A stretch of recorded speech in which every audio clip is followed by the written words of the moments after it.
Bonjour à tous et bienvenue sur la chaîne À son acmé. Je reçois aujourd'hui mon deuxième invité, Laurent Absiger, directeur de recherche au CNRS, arbitre auprès de nombreuses revues internationales, auteur de pléthore de productions scientifiques. Ce qui caractérise mon invité aujourd'hui, c'est la phronésis. Oui, ce mot barbare d'Aristote qui caractérise mon invité signifie le fait de sortir de la théorie pure et de passer à l'action. De passer à l'action de façon intelligente, l'intelligence d'action, ce qu'Aristote appelle l'œil de l'âme, l'élan de l'âme vers le monde des idées. Laurent, je vous laisse vous présenter de la façon dont vous le souhaitez à nos auditeurs. Bonjour Lorraine et merci pour cette invitation et cette très jolie présentation. Je suis très sensible. Alors, vous avez dit effectivement que je suis scientifique, mathématicien. Pour l'état civil, je suis marié et père de famille. Et j'exerce et j'habite à Lyon et dans la région de Grèce. Lyon est à nouveau mis à l'honneur après notre premier invité, Jérôme Schmieder. Laurent Absiger vient également, en tout cas a vécu quelques années à Lyon. Vous nous en direz un peu plus, Laurent. La première question un peu signature du podcast, c'est pour vous, qu'est-ce que être à son acmé? Alors, être à son acmé, c'est avoir réussi à repousser certaines limites jusqu'à atteindre les limites maximales qu'on puisse atteindre, que ce soit dans son cheminement personnel ou professionnel. Et concrètement, pour vous, comment cela s'est concrétisé? Dans ma vie personnelle, le plus beau jour de ma vie, c'était le jour de mon mariage. Et dans ma vie professionnelle, là où j'ai atteint... plaisir à entendre. Là où j'ai atteint mon acmé, c'était lorsque j'ai dirigé une unité du CNRS de coopération entre la France et le Québec. Je vous remercie, c'est intéressant d'entendre parler notamment de la vie personnelle aussi et du mariage, car je suis persuadée que la vie personnelle et la vie professionnelle sont interliées. On entend beaucoup qu'il faut savoir séparer la vie pro de la vie perso, notamment dans le fameux développement personnel. Qu'en pensez-vous, Laurent ? Les deux ne peuvent pas être complètement dissociés. Il faut arriver à répartir son énergie entre les deux. Dans ma vie personnelle, j'ai eu beaucoup de joie, j'ai eu beaucoup de difficultés aussi. J'ai essayé de limiter l'impact dans la vie professionnelle, même s'il y a toujours un impact. C'est ce que j'admire chez vous, c'est l'intelligence, c'est la capacité à passer à l'action, comme je le disais en introduction, car comme le dit souvent ma mère à juste titre, il faut que ça passe de la tête au bras. Lorsque j'ai vu pour la première fois votre CV de 10 pages à peu près, voire plus, assez impressionnant. Nous nous sommes bien sûr rencontrés dans le monde universitaire et j'aimerais pour nos auditeurs qui ne vous connaissent pas, que vous nous résumiez de votre parcours académique et professionnel, mais davantage académique qui est assez riche. Alors, mon parcours académique, si on regarde strictement les étapes, c'est un parcours très classique. Si on regarde un peu plus en détail, ça l'est un peu moins. En clair, j'ai toujours voulu être mathématicien, même si l'idée que je me faisais des mathématiques a évolué forcément au fil du temps, au fur et à mesure que je les découvrais. Ça, c'est intéressant, le fait que ça évolue avec le temps. Je vous laisse parler. Comme tout le monde, j'ai eu des difficultés en mathématiques. En seconde, la prof voulait que j'apprenne par cœur parce que sinon, j'y arriverais pas. Et puis, qui peut encourager nos auditeurs pourquoi il faut jamais désespérer. Oui, voilà. Et plus tard, je me suis amélioré en fin du lycée. J'ai pu faire maths sup, maths spé. Et là, quand j'ai passé les concours des classes préparatoires scientifiques, j'ai visé les écoles les plus prestigieuses avec une mentalité, je dirais, de touriste pour visiter un petit peu, voir ce que ça donnait. Et de touriste à ce point-là? À ce point-là, oui. Là, j'ai vu des films où on parle des classes préparatoires ou des reportages où les gens s'habillent très bien pour aller passer des oraux. Moi, j'y allais en jean blanc style Travolta et avec des Ray-Ban. D'accord, j'imagine ça. Voilà, donc le style des années le style des années disco. Voilà. Lorsque j'ai passé ces concours prestigieux, je me suis retrouvé admissible partout et donc j'ai dû passer les oraux de tous ces concours. Sauf que je ne m'y étais pas préparé, ni mentalement, ni scientifiquement. Donc, j'ai décidé, alors que j'étais pris dans des écoles normales supérieures, par exemple, j'ai décidé de prendre un gros risque, c'est de démissionner de tout et de recommencer une année pour viser les meilleures écoles qui sont l'école normale supérieure et l'école politique. Donc là aussi, vous avez pris le risque de démissionner de tout pour repartir d'un nouveau pied? Absolument, parce que c'était un risque. Effectivement, j'avais des écoles prestigieuses, mais je sentais que je n'étais pas à mon acmé et je voulais voir jusqu'où je pouvais aller.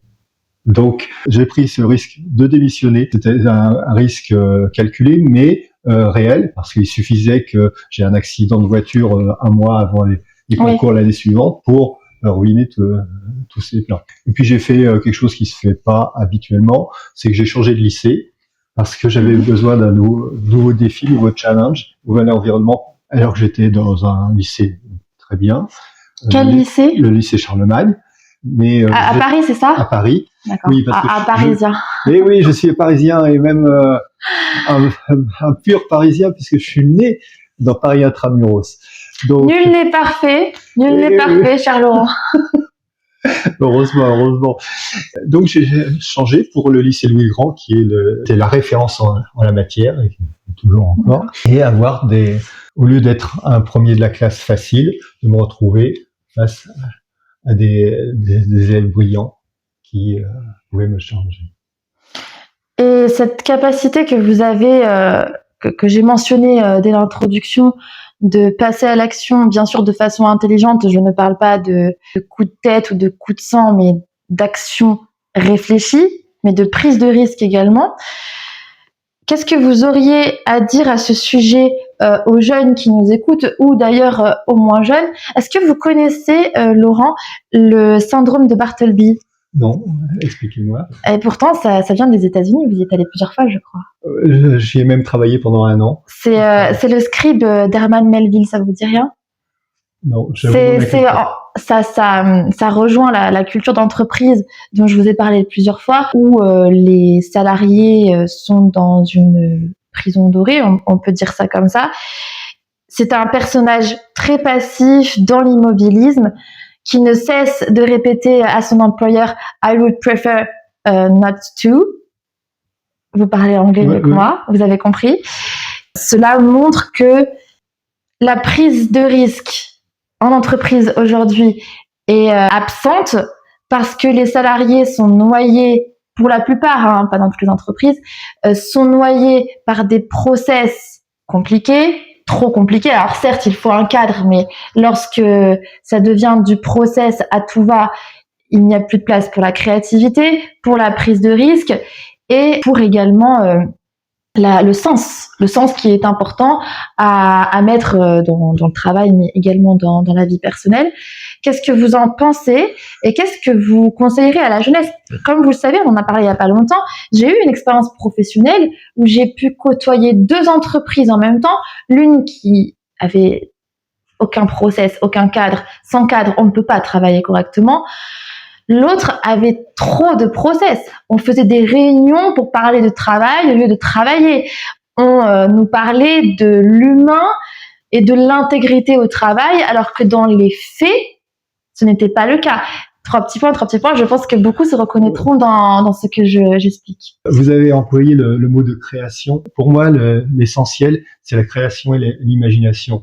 Le cadre dont vous parlez, les process dont vous parlez, le processus, le protocole, pour parler un petit peu français. Vous avez raison, on n'aime pas les anglicismes sur la chaîne Acmé. Voilà.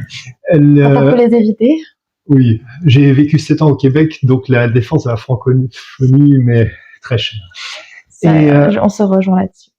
Donc, effectivement, je ressens une grande insécurité dans la société qui fait qu'on a besoin de se fixer des cadres très rigides, avec les process dont vous parlez sont simplement des tâches à exécuter dans certains ordres pour éviter d'avoir à se poser des questions. Et ce qui manque, justement, c'est un peu d'imagination et donc d'innovation. Par rapport à la société que j'ai connue quand j'étais beaucoup plus jeune, je trouve que ça s'est un peu sclérosé. On a du mal à s'épanouir, que ce soit en tant qu'entreprise ou en tant que personne au sein de l'entreprise. Oui, et ça rejoint le syndrome de Bartleby dont je vous parlais, c'est que ce personnage va toujours trouver une bonne raison de ne pas faire ce qu'on lui demande de faire. Oui. C'est cette passivité qui en est la conséquence. Alors, passivité et négativisme aussi, et ça c'est un trait très français, c'est qu'on cherche beaucoup de raisons négatives. C'est pas un hasard si votre employé dit « je ne préfère pas ». C'est toujours une formulation négative pour éviter de faire les choses. Et moi, je préfère trouver les moyens de faire les choses plutôt que des excuses pour ne pas les faire.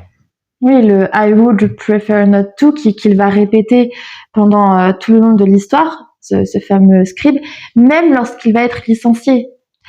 Et c'est là où vu qu'on parle de risque, selon moi, le fait de ne jamais prendre de risque est le plus grand risque qu'il soit. Et je trouve que ma génération, et même celle d'après, est peureuse, n'est pas assez débrouillarde, manque de colonne vertébrale. Qu'en pensez-vous avec l'expérience, le parcours assez brillant, même très brillant, c'est un euphémisme que vous avez? Alors, ne pas prendre de risque, c'est le plus gros risque, effectivement, parce que vous pouvez pas imaginer que tout va s'arranger par miracle autour de vous et autour de votre petite personne. Ce qu'il faut, c'est être l'acteur de votre destin. Ça ne veut pas dire que vous allez tout réussir, mais au moins essayez. Au moins, n'ayez pas de regret de ne pas avoir essayé. Au moins, n'imputez pas aux autres les échecs pour des choses que vous n'avez pas tentées. Et osez faire ce que vous avez en tête, ce que vous aimeriez réaliser, car qui ne tente rien à rien, faites. Parce que attendre des autres qui vous placent dans des conditions favorables pour faire, vous pourrez attendre longtemps. Créez-vous les conditions favorables pour réussir et allez-y, foncez. Au pire, vous pourrez même échouer, mais à ce moment-là, vous aurez le chemin que vous aurez parcouru avant d'échouer. Ça, c'est un chemin que personne ne pourra vous retirer, qui vous servira toute votre vie. Et si vous arrivez à l'intégrer et à analyser pourquoi ça n'a pas réussi comme vous l'espériez, ça vous servira ultérieurement.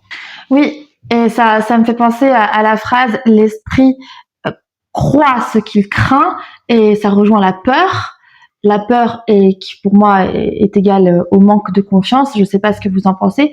Je trouve que, encore une fois, ma génération, mais aussi celle d'après, ont tellement été élevés, comme disait mon père, dans du coton, que la moindre petite bousculade, la moindre petite prise d'initiative, comme vous dites, démissionner, partir, encore une fois, de façon intelligente et pas sur un coup de tête, bien évidemment, ou se dire là, je vais être différent, là, je ne vais pas suivre ce qu'on me dit de faire parce que je ne trouve pas cela intelligent, encore une fois, toujours avec le cerveau branché.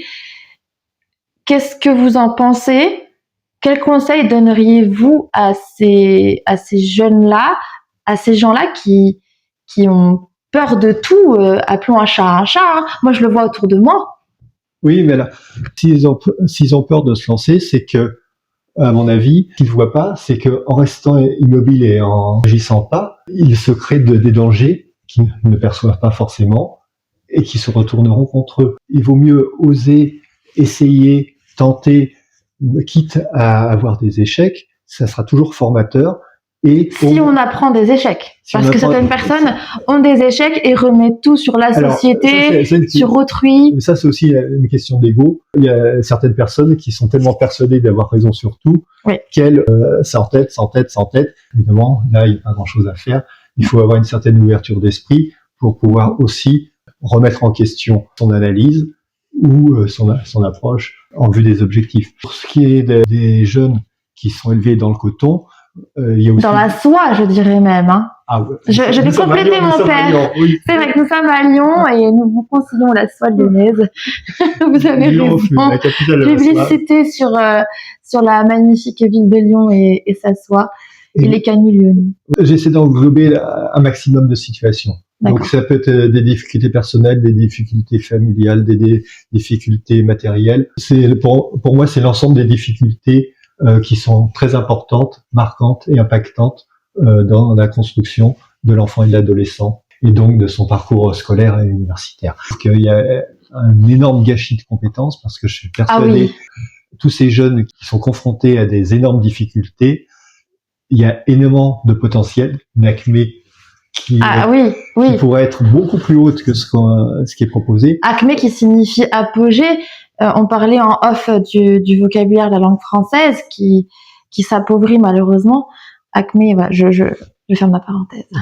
Voilà, donc ces jeunes-là, ce que j'aurais envie de leur dire, c'est que ne vous résignez pas au déterminisme social, visez l'excellence dans votre projet, dans votre ambition, dans vos vocations. Avancez. Prenez non pas comme référence votre environnement immédiat, mais élargissez-le. Essayez d'être l'un des meilleurs de votre classe, et puis après d'être l'un des meilleurs du lycée. Et puis si votre lycée il n'est pas super bien classé dans toutes les enquêtes qui sont faites, même si j'y accorde assez peu d'importance, comparez-vous au lycée bourgeois, allez défier les gosses de riches et de participer à des concours style Olympiade ou des choses comme ça. Alors on ne critique pas les gosses de riches, hein, on précise. Non, c'est simplement allez, sortez de votre milieu et confrontez-vous. La confrontation, c'est pas forcément quelque chose de négatif, c'est quelque chose qui vous permet de réaliser qu'il peut y avoir d'autres standards. Quand tout à l'heure je vous ai dit que j'ai changé de lycée d'un bon lycée pour un excellent lycée, j'ai pris un risque, je me suis mis en difficulté parce que j'aurais pu rester premier de la classe dans le lycée où j'étais, ça m'aurait pas apporté grand-chose. Je me suis retrouvé dans un lycée où quand j'étais accueilli, il y a un élève qui m'a dit d'où tu viens, et il m'a dit la tare. Bon, ok. Oui, pour lui, j'étais une tare. Et, mais c'était, j'ai pas réagi, j'ai préféré faire mes preuves. Oui, et faire ses preuves. Et puis moi, je rajouterais, parce que ça me parle beaucoup, ce dont vous parlez, Laurent, je rajouterais vous faire confiance. Eh bien, la confiance, elle se construit au fur et à mesure des résultats. Donc, c'est pour ça que n'hésitez pas à avancer. Au fur et à mesure de vos accomplissements, vous prendrez davantage confiance et vous irez toujours de plus en plus loin jusqu'à, évidemment, vos limites de compétences ou parce que vous avez atteint l'objectif où vous étiez fixé. Et pour en revenir à la tare, l'élève qui m'a dit ça, on s'est retrouvés tous les deux à l'école normale supérieure de la l'ENS, du coup. Vous nous en parlerez, Laurent, l'ENS, Polytechnique. On est restés amis et en contact et tout se passe très bien. Après, son opinion a évolué, car au fil de l'année, il s'est aperçu que j'étais pas complètement taré. Et quand à la fin de l'année, je me rappelle d'un épisode qui a marqué la classe, il y avait un professeur toulousain qui était en visite dans notre classe et qui nous a fait un exposé. C'était un professeur qui avait écrit le manuel de référence en mathématiques qui était utilisé dans toutes les classes préparatoires. À un moment, il bloquait sur la démonstration, il savait pas comment faire, et c'est moi qui ai levé la main et leur ai dicté la solution. Mais félicitations. Ce qui a permis d'asseoir de changer un petit peu les opinions que pouvaient avoir les autres élèves, à mon avis. Je vois beaucoup d'humilité chez vous, Laurent, et je vous connais quand même depuis quelques années, et ça me fait penser à une phrase que vous m'aviez dite, que l'on vous a dit, mais si vous pouvez me rafraîchir la mémoire, que je trouve tellement vrai maintenant que je connais Laurent, que vous êtes du sérail sans être vraiment du sérail. Oui, ça c'est un collègue qui me l'a dit, malheureusement décédé depuis. À l'époque où je dirigeais une équipe de recherche dans mon labo. Quel est son nom, si on peut le donner? Maurice Pouzet. Comme ça, on le rend vivant à travers le podcast. Voilà. Et c'était un fort caractère, une forte personnalité. Avec moi, il était beaucoup plus mesuré qu'avec d'autres personnes où il était presque là. Un peu plus doux. Voilà, parce que j'avais une certaine éthique qu'il appréciait. Oui, j'essayais d'être juste dans les décisions que je prenais, tout simplement. Donc c'est lui qui m'a dit que j'étais à la fois du sérail et pas du sérail, parce que du sérail, oui, quand on regarde mon parcours académique, j'ai fait tous les... CV de 10 pages. Non, mais ça c'est parce que je marque trop. J'ai suivi évidemment tous les codes d'un premier de la classe, même si j'ai rarement été premier de la classe. Par contre, pas du sérail, parce que je ne viens pas d'un milieu où la famille a suivi ce parcours. Ma mère est la seule, est issue d'une fratrie de 4, et c'est la seule à avoir le bac, par exemple. Donc, c'était une autre époque aussi. Absolument. Mais comme on parle de diplômes, je me permets de rebondir sur une autre question. Les diplômes sont de plus en plus dévalorisés, notamment sur les réseaux sociaux par certains influenceurs. Certains utilisent l'essor de l'IA pour justifier le fait que les diplômes perdraient, je parle du coup au conditionnel, de leur valeur. Qu'est-ce que vous en pensez et qu'est-ce que vous conseillez du coup à ceux qui nous écoutent à cet effet? Alors, les diplômes perdent de leur valeur, pour moi c'est un fait.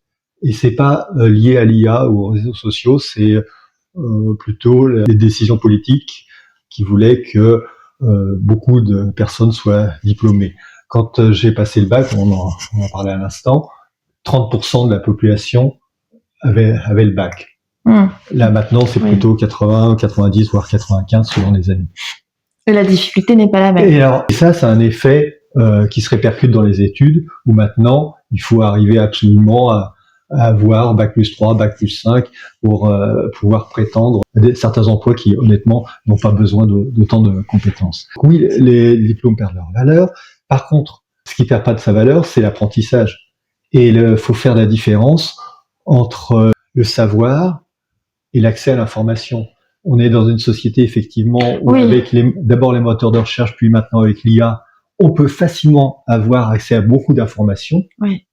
Mais ça ne veut pas dire qu'on sait quoi que ce soit. Oui, dans mon domaine, le droit, n'importe qui peut demander à l'IA de lui réciter, par exemple, les conditions des vices du consentement en droit des obligations et les ressortir sans pour autant les avoir compris et appliqués. Oui, alors ça c'est un premier point. Donc n'oubliez pas que si vous êtes dépendant de la technique, vous ne servez pas à grand chose parce que tôt ou tard, un robot ou une IA pourra faire ce que vous faites. Vous savez que je peux?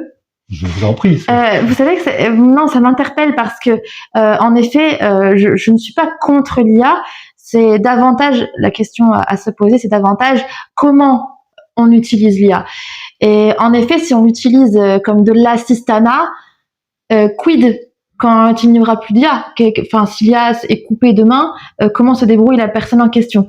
Et j'ai entendu des histoires et vu des histoires de mes propres yeux, parce que c'est encore mieux de les voir que de les entendre, où les personnes utilisaient même l'IA pour écrire à leur conjointe, leur SMS. Oui. Non mais vous voyez où on va quand même. Oui, il faut pas confondre un outil avec une personne, quoi. L'IA, c'est un outil formidable. Maintenant, si il va remplacer l'humain dans un certain nombre de tâches, c'est à nous aussi d'en dessiner les limites. Si ça interfère dans la sphère personnelle, ben là, on n'aura pas des relations entre personnes, pas des relations entre humains, on aura deux IA qui communiqueront à travers des personnes. Oui. Alors là, c'est... Oui. Plus de personnes. Donc, si vous voulez rester des humains, pour ma part, j'espère rester humain. Oui, oui. De ce qu'on connaît de vous. L'IA, utilisez-la, mais gardez en tête que c'est un outil. L'IA, par définition, elle est basée sur des bases de données. Donc, les bases de données, c'est simplement ce qui existe. Tout simplement. Oui. Donc, elle en fait un usage très puissant, mais elle est dépendante de ça. Ce qu'elle ne peut pas, pour l'instant, faire, c'est avoir accès à ce qui n'existe pas. Et ce qui n'existe pas, et qui est présent chez l'humain, c'est justement l'imagination et la possibilité de créer. On en revient à notre discours du début. Oui, et à la créativité dont on parlait avec mon précédent invité, qui est architecte notamment. La créativité est l'une des armes au final contre l'IA, mais aussi l'une des compétences à peaufiner ou à avoir pour contrer l'IA, mais également pour sortir du lot. Pour moi, c'est essentiel.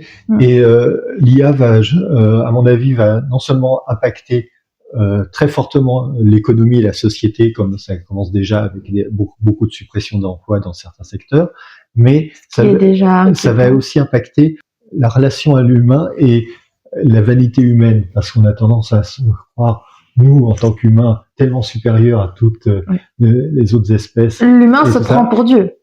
J'aurais pas cette prétention-là, mais beaucoup ont une très haute opinion d'eux-mêmes et de ce qui est capable de faire l'humain. sans se rendre compte que ce qu'il est capable de faire peut être aussi très limité. Et vous ne trouvez pas que c'est accentué par le développement personnel, cet autocentrisme, individualisme? Oui, on est dans une société autocentrée, ça c'est évident. Après, le développement personnel, l'expression en soi, c'est une bonne chose de vouloir se développer. Oui. Ah oui, bien sûr. Par contre, après, ce qu'il faut c'est voir, galvaudé. ce qu'il faut voir, c'est comment ça se fait. Et c'est pas en se regardant le nombril et en disant j'ai tout en moi, je peux tout faire, que on arrive à quelque chose. Je suis contre le fait de dire qu'on est au centre et que on a tout en nous, il y a juste à le sortir. Il faut aussi se nourrir des autres, des expériences. Et je trouve ça dommage, en ayant cette démarche, de se priver de tous les progrès qui ont été faits par l'humanité depuis des milliers d'années. Oui, et puis je pense que, enfin, dites-nous ce que vous en pensez, que l'être humain n'est rien sans le lien, que nous sommes tous interliés, que nous sommes tous interdépendants, pardon. Et c'est quelque chose qui me tient à cœur, on l'a vu lors du confinement, le manque de lien, les conséquences que cela peut avoir. Et je trouve qu'avec ce développement personnel New Age, en tout cas c'est comme ça qu'on l'appelle, je ne parle pas en effet du développement personnel dans le sens de se développer, mais du développement personnel à la mode aujourd'hui, qui se fait appeler ainsi. On tourne autour de son nombril, c'est moi avant les autres, c'est moi, ma meilleure version de moi-même, c'est être positif à tout prix, c'est le cas de le dire, à tout prix. Il y a un manque de sens, et on en parlait l'autre jour, on en parlait en off, il y a un manque de sens, or le sens n'existe que par rapport à l'autre. On parlait des 5 sens, l'ouïe, c'est parce que vous m'entendez que vous savez que vous l'avez. Le toucher, pour le savoir, il faut un support, il faut une personne, il faut que chaque sens. De toute façon, il faut qu'il y ait une interaction. Il faut qu'il y ait une interaction. Et du coup, je vous laisse répondre. Oui, donc oui, pour moi, c'est des échanges d'énergie, c'est-à-dire que on se nourrit des autres, ils nous apportent de l'énergie et on leur rend chacun à sa manière, suivant son parcours, sa sensibilité, ses affinités. Et on apprend des autres. Les deux, perpétuellement. Mais c'est pour ça que dire avoir tout en soi, c'est quelque chose qui me gêne beaucoup. Et c'est s'auto-limiter. Et pour moi, on va pas arriver à son acmé en s'auto-limitant. C'est intéressant ce que vous dites parce que ça me fait penser à la phrase « je me suis fait tout seul ». Pour moi, cette phrase ne peut pas être vraie dans le sens où on se fait par des rencontres. Je suis une femme très affective, vous le savez. Oui. Donc pour moi, les rencontres sont importantes et ont toujours été déterminantes dans ma vie. Mon maître à la fac de droit m'a apporté énormément et pléthore d'autres personnes. Je ne peux pas concevoir subséquemment que l'on puisse se faire tout seul. Qu'est-ce que vous en pensez? Alors, ça rejoint la phrase que vous venez de... Se faire tout seul, ça c'est d'un point de vue théorique, c'est-à-dire que là j'ai essayé d'imaginer quelqu'un qui décide de poursuivre des études tout seul. Ok, il y a des autodidactes brillants, c'est pas la majorité, mais il y en a. À un moment, il faut quand même arriver à faire valider son expertise. Si jamais vous dites ok, j'ai étudié ça, j'ai lu plein de bouquins par exemple de psychologie, donc je suis aussi compétent qu'un psychologue ou qu'un psychiatre, etc. Non, ce qu'il faut, c'est arriver à faire valider votre expertise et votre cheminement, que ce soit par les pairs, que ce soit par l'expérience. PAIRS. PAIRS, évidemment. Non, je ne parle pas ni des pères ni des mères lyonnaises, mais ça dépend de quelle mère lyonnaise, MAIRES ou MERES. Mais en tout cas, se dire j'ai étudié ça, donc je suis compétent et je suis bon là-dedans, c'est pour moi c'est simplement une posture. On prétend être bon, mais on ne peut l'être que à nouveau dans la confrontation, mais une confrontation positive et saine. Donc ma question suivante, Laurent, alors là je vais un peu mettre les projecteurs sur moi, c'est qu'on m'a souvent dit, je dis on pour ne pas citer de nom, par respect pour la vie privée, dit que entre guillemets, ce ne sont pas mes mots, gentillesse, côté Mère Teresa, empathie, pouvait être en contradiction, voire nuire à mes ambitions professionnelles. Non, ce sont des qualités merveilleuses et en aucun cas ça ne nuira à votre parcours professionnel. Au contraire, ça vous attirera une excellente réputation, des clients qui se précipiteront pour avoir quelqu'un de dévoué, de bienveillant à l'écoute. Et pour moi, c'est plus un atout qu'un handicap, ça c'est clair. Très bien. Alors après, j'ai pas dit que j'étais gentille et tous ces termes-là qui sont utilisés, et Mère Teresa, c'est davantage que j'ai beaucoup de respect et d'amour pour l'être humain et beaucoup de valeurs, comme vous le savez, auxquelles je suis attachée. Ça rejoint ce qu'on dit sur House of Cards. Ces personnes-là vont plutôt penser que c'est le fait... encore une fois, d'être beaucoup plus dur, beaucoup plus froid, d'être beaucoup plus fermé. Et d'ailleurs, pour rebondir sur ce que vous dites, je pense que d'avoir la force de s'ouvrir aux autres, et j'ai bien dit le mot force, et la force de faire confiance, de partir du postulat que l'on fait confiance à autrui, démontre que on prend le risque, pour revenir à l'introduction, qu'on prend le risque et qu'on se sent capable d'accepter justement des conséquences qui pourraient ne pas correspondre à ce qu'on pensait de la personne, alors qu'à contrario, se fermer est une forme justement de faiblesse, car ça veut dire qu'on ne se sentirait pas capable d'être trahi ou autre. Ouais. Donc j'irais même dans l'autre sens, je prendrais même le contre-pied.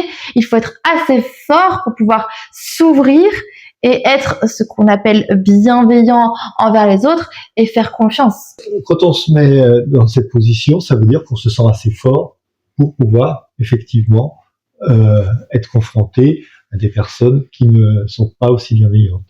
Par contre, ça permet aussi des interactions beaucoup plus riches. Je parle personnellement. Là, je parle pas du million de dollars que tout le monde veut gagner. Ça, c'est une nouvelle mode sur les réseaux sociaux. Alors, je vais digresser un peu, mais l'argent à tout prix, très facilement et très vite, c'est une utopie qui ne date pas des réseaux sociaux, mais qui est amplifiée par les réseaux sociaux. Rappelez-vous simplement la ruée vers l'or aux États-Unis à la fin du 19e siècle. Ceux qui ont fait fortune, ce ne sont pas les chercheurs d'or qui se précipitent, c'est tous pour faire fortune. C'est un bon exemple. Ceux qui ont vendu les pelles, les pioches et tout le matériel pour prospecter. Et les réseaux sociaux, c'est pareil. Quand on vous dit inscrivez-vous à mon site, je vais vous dire comment trader et puis gagner des millions et des millions, dites-vous que le gâteau n'est pas extensible à l'infini et que s'il y a quelques personnes qui arrivent à en tirer un grand profit, il peut pas y avoir des millions et des milliards de personnes qui se partagent le gâteau avec des parts aussi importantes. Donc, c'est une illusion. Et regardez, imaginez qu'en France, il suffit de suivre ses conseils, qu'on soit 50 millions de millionnaires, mais on serait un pays tellement riche que les États-Unis devraient faire attention. Et puis, le trading, vous en parlez, est un métier. Là, encore une fois, on ne s'autoproclame pas trader, c'est un métier. Et vous êtes bien placé pour le savoir. Oui, mais et surtout que en général, ceux qui proposent des gains faciles là-dessus se contentent d'utiliser des outils existants et n'ont pas beaucoup de créativité à ce niveau-là. Et c'est intéressant que vous parliez de ça parce que je pensais qu'on n'aurait pas le temps de l'aborder. Le rapport à l'argent vendu sur les réseaux sociaux est assez présent dans ma génération et la suivante. Que conseillerez-vous à nos auditeurs qui sont matrixés par des contenus qui leur disent que l'argent est une fin, alors que l'argent est un moyen, on le sait, et que il faut être millionnaire, qu'il faut avoir de l'argent, que l'argent à tout prix, comment être millionnaire, comment être ci, comment être... Alors je ne dénigre pas l'importance de l'argent, mais là, l'argent est présenté comme une fin et comme un dieu, je me permets, et non comme un moyen. Oui, c'est ça la différence fondamentale. L'argent n'est qu'un moyen, même si l'argent ne fait pas forcément le bonheur d'une part. Par contre, l'absence d'argent peut faire beaucoup de mal. Oui. Et soyons pragmatiques. Oui. C'est pas la quantité d'argent possédé qui permet de rendre ses proches heureux, c'est aussi l'écoute et L'écoute active ou passive? l'écoute profonde des personnes qui nous sont proches et qui nous sont chères. Laurent, pour que vous sachiez, je parle du développement personnel qui maintenant distingue l'écoute passive de l'écoute active. Pour moi, je me contente d'écouter avec mes deux oreilles. Oui, non, mais c'est aussi intelligent que si je vous dis je vous respecte, j'ai du respect passif pour vous. Oui, non, mais je vous ai dit tout à l'heure, nous sommes dans l'action. Oui. Donc, quand j'écoute, c'est forcément actif. Ce qui compte, c'est pas la quantité d'argent, c'est comment il va être utilisé. Et si vous voulez l'utiliser pour créer du bonheur, il faut déjà que vous soyez conscient de ce qui fait plaisir à ceux qui vous sont chers, ce qui vous fait plaisir à vous, et que, quelle que soit la quantité d'argent, vous soyez capable d'adapter vos revenus, vos possessions, etc., pour créer justement des moments de bonheur. Partez de ce que vous avez, essayez de le bonifier le plus possible. Je reviens sur le côté professionnel, car j'avais une question à vous poser, Laurent. Vous avez passé des concours? Oui, tout à fait. Oui, c'était une question rhétorique. Vous en avez fait passer également? Oui, j'ai été correcteur pendant 5 ans quand j'entrais à l'école polytechnique. J'ai votre CV de 10 pages. Voilà. La réelle question est la suivante. Que conseillerez-vous à ceux qui nous écoutent, qui passent des concours ou qui vont en passer prochainement, que ce soit dans mon domaine du droit, le vôtre des mathématiques et plus, ou encore d'autres domaines, peu importe le domaine, qu'est-ce que vous conseillerez à une personne, plus jeune ou moins jeune, qui passe un concours? Alors, concrètement, très concrètement, dans l'action. Hein. Oui, déjà, quand vous allez passer un concours, vous allez ressentir beaucoup de pression. Alors, première chose, ne vous rajoutez pas de pression. Vous en avez déjà assez comme ça, donc essayez plutôt de la faire diminuer. Un concours, c'est stressant, mais le stress, il y a deux manières de le vivre, il peut être positif ou négatif. Si vous le vivez de manière négative, il va vous handicaper, vous allez rendre une copie, entre guillemets, moins bonne que ce que vous êtes capable de faire, alors que si vous le vivez de manière positive, il va vous tirer vers le haut et vous allez pouvoir rendre une copie meilleure que ce que vous faites d'habitude. Donc là encore, c'est une affaire de préparation mentale pour pouvoir fournir le meilleur de vous-même le jour J, pas une semaine avant ou une semaine après, mais au moment du concours. Et pour cela, je vous dirais, ménagez-vous des temps de récupération, des temps de loisirs, des temps qui vont vous redonner de l'énergie et de la capacité à fournir un effort le moment venu. Ça peut être, dans ma part, j'ai fait beaucoup de sport, même en dehors de mes études. Pour d'autres personnes, ça peut être la musique, ça peut être de l'art, ça peut être des rencontres, ça peut être des sorties, ça peut être plein de choses. L'important, c'est que vous trouviez une activité que vous arriviez à maîtriser dans le temps, pour arriver à trouver un bon équilibre. Donc, une activité qui vous redonne de l'énergie que vous allez pouvoir utiliser ensuite de manière professionnelle. Donc ça, c'est pour l'aspect mental. Et puis, évidemment, pour l'aspect compétences, il vaut mieux un travail régulier plutôt que bloquer à fond sur les dernières semaines, même si ça peut passer dans certains... Ce que font beaucoup d'étudiants. Pour certains examens, oui. Je l'ai moi-même pratiqué à certains moments. Mais moi aussi, ma culpa. Voilà, mais plus pour les examens que pour les concours. Parce que les examens, vous avez simplement une barre à atteindre. Donc, c'est plus facile à gérer. Ou le concours, vous êtes classé par rapport aux autres. Donc, il faut vraiment arriver à faire du mieux que vous pouvez. Très intéressant et j'espère que ça pourra aider nos auditeurs. Moi, en tout cas, je leur souhaite et je leur souhaite bonne réussite. Je prends les conseils également. En parlant justement de ce côté professionnel, que conseillerez-vous? Je vais parler un peu de moi de façon très brève. Le sujet n'est pas de parler de moi, c'est pour donner de la matière. Comme vous le savez, en licence de droit, j'ai vécu un deuil très difficile et j'ai failli perdre mon année de droit. Que conseillerez-vous à des étudiants, qu'ils soient en licence, qu'ils soient en master, ou même des personnes qui passent des concours ou qui sont dans leur jeune vie professionnelle où chaque année est très importante, qui rencontrent des deuils ou d'autres épreuves, mais je parle vraiment des véritables coups de la vie, hein, pas des petites épreuves, voilà. Que leur conseillerez-vous pour qu'ils puissent déjà rebondir de façon générale, mais ne pas perdre leur ambition professionnelle, leur projet professionnel, et que cela leur porte préjudice le moins possible dans leur ascension? Alors, d'abord, face à l'épreuve, je connais un petit peu les épreuves par lesquelles vous êtes passé, et je connais aussi vos succès et vos accomplissements, et j'ai beaucoup d'admiration pour votre parcours, et je trouve que Merci. vous pourriez servir d'exemple à beaucoup de jeunes, justement. Peut-être qu'un jour j'oserais écrire, témoigner. Peut-être, oui. Je suis sûr que ça aurait beaucoup de succès. Mais alors, face aux épreuves, il faut d'abord arriver à surmonter l'épreuve. Parce que si vous n'arrivez pas à la surmonter, vous restez bloqué dedans. Vous voulez de l'eau? Oui, je vais en prendre un peu. Mais... Oui, et puis arriver à surmonter l'épreuve est en effet un préalable. Et de trouver tous les moyens possibles pour ça, c'est pas forcément une approche directe. Ça peut être contourner, se faire aider, enfin bon. Vous voulez qu'on fasse une pause, Laurent? Oui. Surmonter l'épreuve est un préalable. Ensuite, une fois que vous avez surmonté l'épreuve, là, ça vous donne tellement de force et de confiance en vous que ça va se transformer en un atout pour plus tard. D'un point de vue professionnel, pour les études ou peu importe, faites avec ce que vous pouvez. Si vous avez moins d'énergie, c'est pas grave. Allez plus lentement qu'à votre rythme d'avant.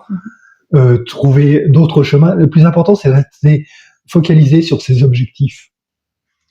Le moyen pour y arriver, il peut varier. Il peut être parcouru, le chemin peut être parcouru lentement, il peut être bifurqué. L'important, c'est là où vous arrivez. Donc surtout, ne vous mettez pas de pression, allez à votre rythme et restez focalisé sur l'objectif à long terme. Merci pour les conseils et d'ailleurs pour les compliments. Du coup, je rebondis sur ce que vous dites. Très honnêtement, est-ce que vous pensez que justement des personnes qui ont traversé beaucoup d'épreuves vont être renforcées, comme le fameux dicton tout ce qui ne tue pas renforce, ou au contraire fragilisées? Oui, je sais que vous aimez citer Nietzsche, mais alors j'apprécie beaucoup Nietzsche, il y a pas mal de plans. Hein. C'est un débat. Là, pour moi, ce sont des atouts, parce que on parlait tout à l'heure des gens élevés dans le coton, le cocon. La soie. Voilà. La soie lyonnaise. Les personnes qui ont eu à surmonter beaucoup d'épreuves dans leur vie vont avoir une beaucoup plus grande force intérieure. Et donc, c'est pour ça que ça me désole aussi qu'il y ait beaucoup de gâchis au niveau des jeunes, parce que je pense qu'il y en a beaucoup qui ont vécu des situations très difficiles et qui ont surmonté beaucoup d'épreuves. Et eux, je me dis qu'avec la force qu'ils ont en eux, ils pourraient réaliser vraiment de grandes choses. Et je suis pas sûr qu'on mette tout en place, tout ce qu'il faut pour pouvoir leur permettre de réaliser des ambitions qu'ils pourraient avoir s'ils étaient dans un milieu plus favorisé et dans un cocon. Oui, après, je pense que justement, ils trouvent, contrairement à ceux qui sont élevés dans du coton, pour reprendre cette expression, je pense qu'ils vont trouver d'autres chemins pour contourner parce qu'ils sont davantage débrouillards. Ça, pour avoir connu les deux, ceux qui sont trop cotonneux ne prennent aucune initiative, sont dans la paresse, ont peur de tout, alors que ces personnes-là, en général, ont une capacité à rebondir étonnante et à trouver des voies de traverse pour... Oui, c'est ce que je parlais de grande force intérieure qui leur permettent de progresser. Maintenant, ce que je voudrais, c'est qu'il y ait beaucoup plus de détection de talent. Ah oui, là-dessus, je rejoins. Oui. Et c'est en ce sens-là qu'à talent égal, les personnes qui ont vécu ces épreuves ont un parcours beaucoup mieux que celles qui ont été élevées dans du coton. Merci Laurent. On va préserver la voix de Laurent parce que je précise que on tourne en une seule prise sous 30 degrés en costume et voilà. Que nous avons chaud et soif. Nous allons écourter. Laurent, quelles sont vos 3 valeurs cardinales, valeurs sacrées, valeurs sur lesquelles vous ne feriez pas de compromis et qui vous ont guidé dans votre vie, qu'elle soit pro ou perso? Je dirais l'honnêteté. Je suis quelqu'un d'assez droit. Et donc, pour moi, je supporte pas le mensonge. Le mensonge.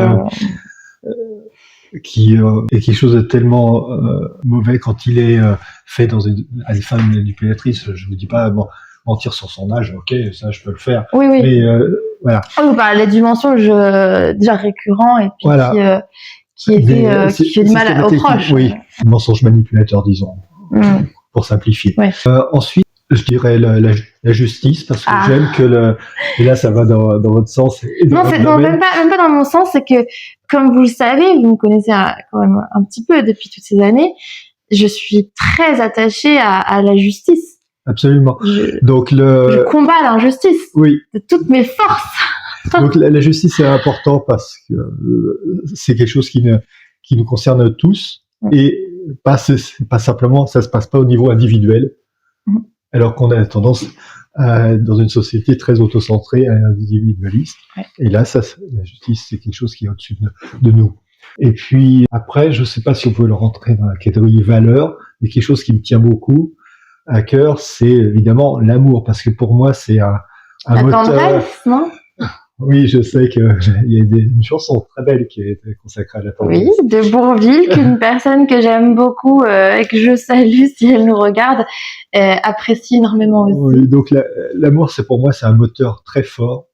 Et je vous connais assez pour savoir que vous aimez les gens. Oui. Et que ça, c'est un atout formidable qui vous permet de progresser et de faire progresser encore plus. Oui, je dirais l'amour pour conclure. Qui est le centre de ma foi. Je ferme la parenthèse. Je vous rejoins là-dessus aussi et c'est très beau. Merci Laurent. Pour clôturer ce podcast, vous parliez de votre paternité de très belle façon d'ailleurs. J'aimerais qu'on parle de la maternité car ce podcast sortira sûrement à la fête des mères un peu avant, un peu après. D'ailleurs, nous souhaitons une joyeuse fête à toutes les mamans, à la mienne, à la vôtre et à la vôtre aussi, Laurent. Selon vous, est-ce un frein pour une jeune femme de vouloir rentrer dans la maternité? Est-ce un frein au niveau professionnel? Est-ce que, parce que c'est quand même un peu plus prenant que d'être père, en tout cas au départ, de façon pragmatique, oui. Est-ce que vous pensez que c'est incompatible avec de l'ambition professionnelle? Non, pas du tout. La maternité, quand vous aurez vos enfants qui vous souriront, et vous aurez envie de tout déchirer dans votre vie professionnelle pour pouvoir leur offrir le meilleur. C'est beau ce que vous dites. Donc non, ça sera un moteur formidable et ça vous poussera. Ça sera pas du tout un frein. Et après, les difficultés auxquelles vous serez confrontés, c'est certes des difficultés d'organisation. Mais là encore, c'est à vous de trouver l'organisation adéquate pour pouvoir faire face à l'ensemble des défis, d'être bien entouré aussi, parce qu'il n'y a pas que la maman qui peut s'occuper de... Le rôle du père est très important. Oui, on l'oublie, la famille est brisée en France en ce moment, c'est un autre débat. Si vous voulez un exemple de femme que je connais qui a réussi ce genre de parcours... C'est plus parlant les exemples, c'est une bonne idée. Je peux vous citer une jeune femme que j'ai co-encadrée pour une thèse de didactique des mathématiques. Eh bien, pendant la durée de sa thèse, elle a fait 2 enfants. Après, elle a eu un postdoc, un poste de maître de conf. Elle a eu un 3e enfant. Et elle a continué de progresser. Ses travaux ont été très largement connus sur le plan international. Elle a reçu une proposition de la Suisse et elle est actuellement professeure d'université là-bas. Beau parcours et un message porteur d'espoir pour ceux qui nous écoutent. Et on en revient à la créativité dont Jérôme Schmider, mon invité précédent, parlait également. Et je trouve que ça revient, donc je pense que ça doit être très important. Et on parlait de l'IA, c'est aussi ce qui permet de se différencier, que ce soit de nos concurrents, mais aussi de l'IA qui est un nouveau concurrent ou un nouvel allié à voir. Au moins, c'est un nouvel outil, mais c'est effectivement l'IA, pour l'instant, de par son fonctionnement, est limitée par les bases de données sur lesquelles elle fonctionne. Alors que la créativité, l'imagination humaine permettent de créer du nouveau. Il y a 2 jours, on m'a alerté sur une performance de l'IA qui a résolu un vieux problème mathématique Il datait de 80 ans. Ah oui? Et posé par un mathématicien célèbre qui est considéré comme Paul Erdős, un mathématicien hongrois qui a écrit plus de 1000 articles et qui a consacré sa vie, mais vraiment aux mathématiques. Donc, c'était un problème difficile. Et l'IA a apporté une solution. Après, l'humain s'est inspiré de ce qui avait été fait pour modifier la preuve, en donner une nouvelle preuve plus compréhensible, vérifiable par l'être humain et meilleure, avec un meilleur résultat. Très intéressant. Ce nouvel article, on pourra le mettre en référence pour ceux qui nous écoutent. Je mettrai sous la vidéo. J'aurais encore plein de questions, mais c'est passionnant cette interview avec vous, Laurent. Mais on a chaud et ça fait longtemps que je vous embête avec mes questions. Donc, je tiens à vous remercier. Ne m'embêtez pas du tout, et moi aussi je vous remercie de m'avoir invitation. Mais je vous remercie de vous être déplacé pour cette interview et je vous remercie d'avoir répondu à toutes mes questions, même les plus curieuses. J'ai essayé de faire du mieux que je pouvais et là encore j'espère que votre chaîne connaîtra un grand succès. Merci. Abonnez-vous à l'ACME surtout. Non mais merci vraiment pour cet entretien. Et si vous voulez clôturer ou dire un message de clôture à ceux qui nous écoutent, un dernier mot, ce serait lequel, Laurent? Osez. Ne vous laissez pas freiner ou brider par des discours négatifs, par des préjugés, par des choses, oh ça se fait pas, ou ceci, ça. Osez. Ayez une force d'impact. Et puis après, tirez-en les leçons et les conséquences. Et avancez. Et je pense que c'est ce qui nous relie, l'action. De oser, l'audace au sens, encore une fois, intelligent du terme. Je vous remercie à tous pour votre écoute. Le podcast est disponible sur YouTube, mais aussi sur Instagram, sur Apple Podcast, sur Spotify et sur LinkedIn. Je m'y suis enfin mise, Laurent. Vous pouvez retrouver Laurent Absiger, je mettrai le nom et le prénom sur LinkedIn. Est-ce qu'il y a un autre endroit où on peut... Non, sur LinkedIn. Sur LinkedIn. Et nous vous disons à bientôt avec un nouvel invité. Merci. Au revoir. Et merci, Laurent. Merci bien.